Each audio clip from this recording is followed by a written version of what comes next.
So this is we're going to get into our next segment, the Mike Zeroh Lie of the week, where this week so I try not to do one of these every week because you don't want to run the joke into the ground. Yeah, and it's just like there's so much of this bullshit that like we could do an entire channel about misinformation and bad faith arguments in the Star Wars community, and it just like I'm not that particularly interested in it, and sometimes it's just kind of like screaming into the void anyway, because the people who are making these bad faith arguments or spreading this misinformation can't be reasoned with. So it's like I can't change their minds. So like my best hope for a segment like this is that someone reasonable who's on the fence will watch this and I convince them, right? Yeah. And that's it, because there are some people who that will never be convinced. It doesn't matter what proof you show them. They will never be convinced. But we're going to take just a quick couple of minutes to tackle some bad faith arguments and misinformation surrounding Star Wars: The Acolyte this week, right? And so I'm going to read to you just a few random ones that I've seen floating around quite a bit. And, the first one is that in an interview, in a press interview, Charlie Barnett, who plays Yord, quoted something about Anakin Skywalker destroying the Death Star, which we know is not factually correct in Star Wars. Of course. That's not what happened.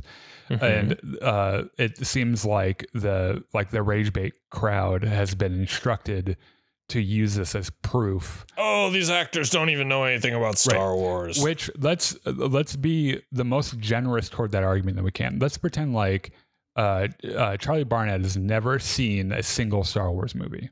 Right? Okay. Doesn't matter, because Yord is a fictional character and Charlie Barnett is a real life person, and they are not the same thing. Charlie Barnett is an actor, and he does not need to be an expert. He doesn't even need to have seen a Star Wars movie to play the part well, right?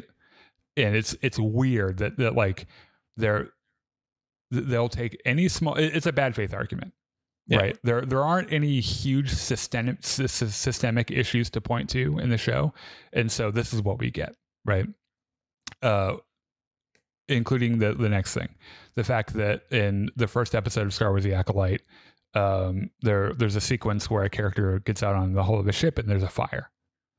And this is also being used as proof that it's some huge inaccurate thing, and it means that the show is bad. The physics in Star Wars has never made sense. Yeah. The very existence of hyperspace travel flies in the face of all physics. Lightsabers don't make any goddamn sense. Yeah. Blaster, you can point to any piece of technology in Star Wars, and there is a physical argument for why it would not work in the real world.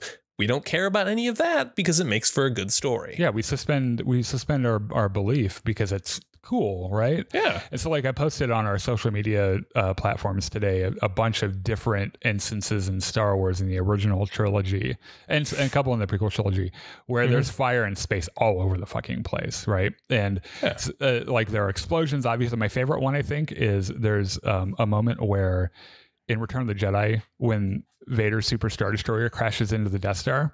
And before that explosion, it's like one of the prop guys just took a Bic lighter and set the bridge of the model on fire. And it's just like this pilot light, like fire, like coming off of it. And then it crashes and everything. And there are a bunch of other examples as well. And this is another one of those bad faith arguments where like, that this isn't that big of a problem. You're being intellectually dishonest and you're making a bad faith argument because you don't have anything else, at least you're not intelligent enough to offer any valid criticism, which there are valid criticisms in the show because no visual media is perfect, right? So like we've had gripes about the show. I had some gripes about this week's episode. Yeah. None of them were fatal to whether or not I liked it or not. But this is what we get. We talked about the Rotten Tomatoes audience score a little bit. I did point out to a couple of people that like if you're going to froth at the mouth about the audience score being super accurate, because it supports your narrative, you have to admit that The Marvels was an amazing movie because the audience score for The Marvels is really like quite high. Yeah. And that is a big problem for this crowd because The Marvels isn't good to them because it has a largely female cast. It's quote unquote woke or whatever. And so they're immediately like, oh, well, that one doesn't count because their immediate thing is to default to a special pleading fallacy, right? The audience is always right when they agree with me. When they don't agree with me, they're wrong. Yeah, they're wrong. Yeah. Amanda Stenberg, there's this thing about an interview that Amanda Stenberg did. So this is what the rage bait creators want you to hear. Okay. Star Wars: The Acolyte. This is what Amanda Stenberg said from their point of view. This is what they want you to believe happened. That Amanda Stenberg said Star Wars: The Acolyte is going to make white men cry.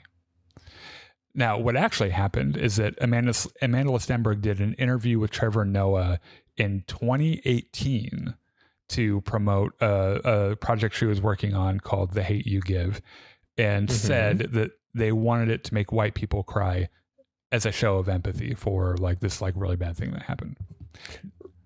Remind me, was Acolyte even announced back in 2018? I do not think that it was. It may have been. I can't really remember. But this is one of those things where Star Wars Theory and Mike Zeroh will be like, oh, she said that Star Wars was made to make white people cry. And it's like, that's not what she said. You're lying. That's dishonest. You're knowingly lying about this because it gets you clicks, right? It gets everyone all fucking crazy and they click on your video and you make money because that's literally the only thing that matters to these assholes. The last thing I'll point out is that there was a fake news post from IGN with a picture of Kathleen Kennedy and everything else that said Star Wars to rename light side and dark side due to racially insensitive wording. And it's an altered screenshot. It's not an article that exists from IGN. It was never published on IGN. The thumbnail doesn't exist. Of course. Yeah. So the person that made this knew they were lying and they were doing it. The purpose of it was to spread misinformation. So to make people angry. Right. There's a whole thing that I could preach for an hour about media literacy and the fact that really when you see something online, your first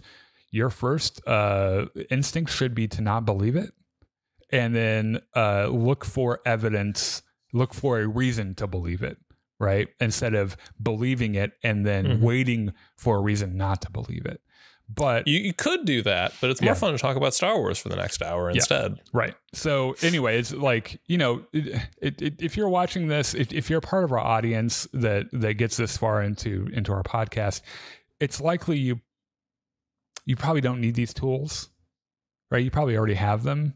You're smarter than the average bear. Yeah, because it's like if you're not one of the guys who's busy in the comments bitching about how woke everything is, like if you're still with me, if you're still following me through this thread, you probably understand media literacy a little bit.